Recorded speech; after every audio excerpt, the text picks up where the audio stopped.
every week, specific to the racetracks on which they compete.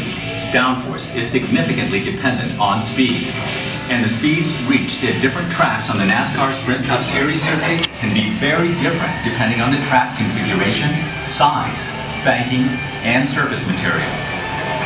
Teams are hard at work each week using STEM calculations to prepare for the upcoming week's racetrack. Kicking off the 2013 race season at the Daytona 500, Tony Stewart needed a car that could manage long straightaways and highly banked turns of up to 31 degrees on the 2.5-mile Daytona International Speedway. First car on track for Daytona 500 pole position qualifying is Tony Stewart. This will be Tony's 15th try at the Daytona 500. During the Daytona 500, cars exceed 200 miles per hour while packed together in straightaways and turns, with almost no braking required.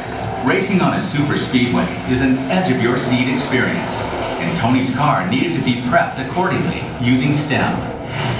Dover International Speedway is a significantly different racetrack than Daytona.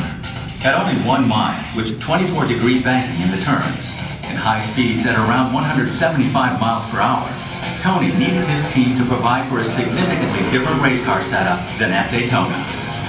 Tony Stewart, the Code 3 Associates Mobile 1 Chevy. One adjustment that teams can make to prepare their race cars each week to account for the different levels of downforce achieved at different racetracks is the springs in the car's suspension. Spring rate measures the amount of force applied to a spring to compress that spring 1 inch. Teams need high. Otherwise, the downforce could push the body of the car down onto the track surface. If a spring requires 600 pounds of force to compress it 1 inch, it is said to have a spring rate of 600, or it is called a 600-pound spring. So if a spring requires 800 pounds of force to compress it a ½ inch, what's the spring rate? Using this simple formula, you will see that dividing the number of pounds, 800, by 0.5 inches yields a spring rate of 1,600 pounds. Or a 1,600-pound spring.